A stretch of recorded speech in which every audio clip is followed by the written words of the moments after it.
रजनी को बचपन से ही पेंटिंग का बहुत शौक था।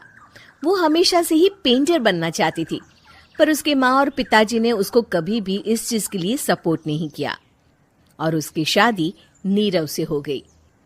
नीरव रजनी को बहुत प्यार करता था, पर रजनी हमेशा चुपचाप ही रहती।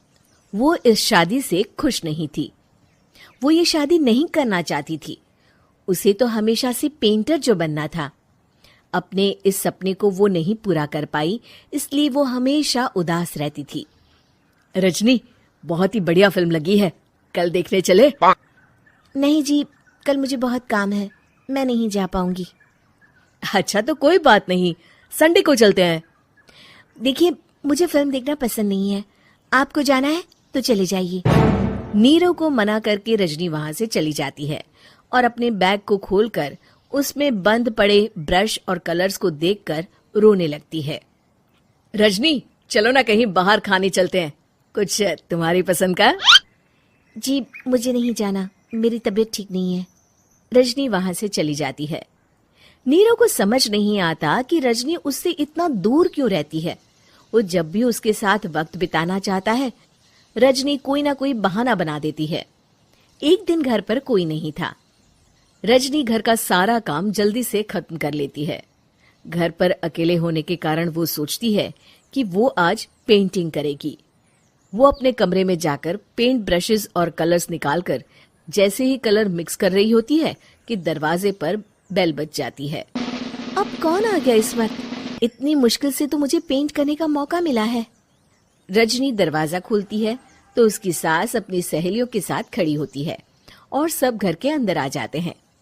अरे बहू, सबको शरबत बनाकर पिला दे, बाहर तो बड़ी गर्मी है। उफ। जी। रजनी पेंट ना कर पाने से उदास हो जाती है। उसे गुस्सा भी आ रहा होता है कि उसने इस शादी के लिए हाँ क्यों कह दी। वो रसोई में जा रही होती है कि उसकी सास उसे रोकती है। बहू, सबके खाने का भी इंतजाम कर लेना, आज का लंच तो ये सब यहीं करेगी। हाँ। रजनी बिना कुछ कहे रसोई में चली जाती है। सबके लिए खाना बनाती है। सब खाना खाते हैं और रजनी घड़ी देखती है कि ये सब कब जाएंगे ताकि वो अपनी पेंटिंग कर सके। जब शाम होती है तब सब चले जाते हैं अपने घर। अरे बहू, सब तेरे खाने की तो बहुत तारीफ कर रहे थे, सबको बहुत अच्छा लगा खाना। आपको मुझे सुबह बताना चाहिए था ना कि आपकी सहेलियां आ रही हैं। पता भी है कितना वक्त लगा सारा खाना बनाने में। अरे बहू, तू ऐसे कैसे बात कर रही है मुझसे? तो और कैसे बात करूं?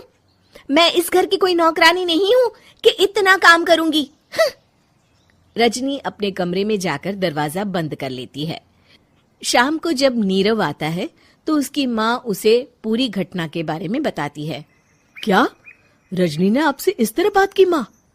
हाँ, और पता नहीं उसे क्या हो गया है, शाम से बाहर भी नहीं आई है। मैंने तो कई बार आवाज दी, खाना भी नहीं खाया उसने। तू ही बात करके देख ले बेटा। नीरव अपने कमरे का दरवाजा खटखटाता है। रजनी, दरवाजा खोलो, मैं हूं।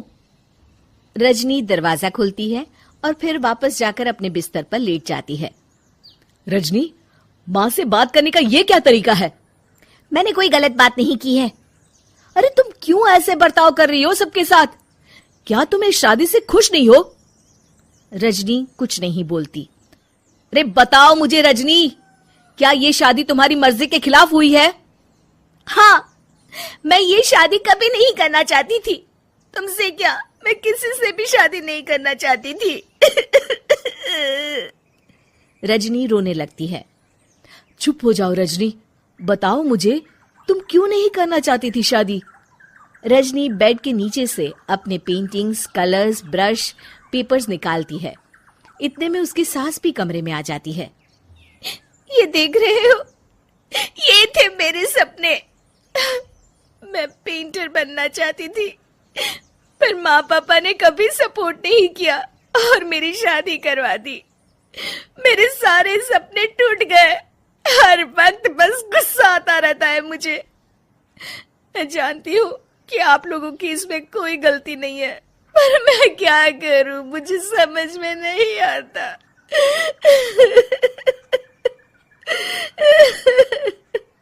रजनी फूट फूट कर रोने लगती है।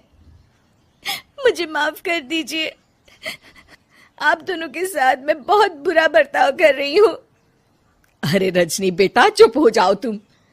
नीरव पानी लेकर आता है। ये लो पानी पियो और शांत हो जाओ। रजनी पानी पीती है और उसकी सास पेंटिंग्स देख रही होती है।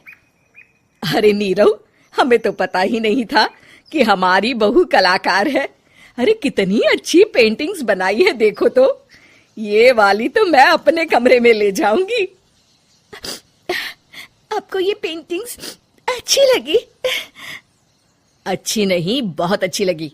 और तुमने हमें बताया क्यों नहीं? तुम जब चाहे पेंटिंग कर सकती हो रजनी। हम तुम्हारे सपनों को पूरा करने में तुम्हारा पूरा साथ देंगे। हाँ बेटा, हम कला की कद्र करते हैं। हम कलाकार तो नहीं, पर मुझे गर्व है कि मेरी बहू एक कलाकार है। रजनी, नीरव और सास तीनों हंस पड़ते हैं।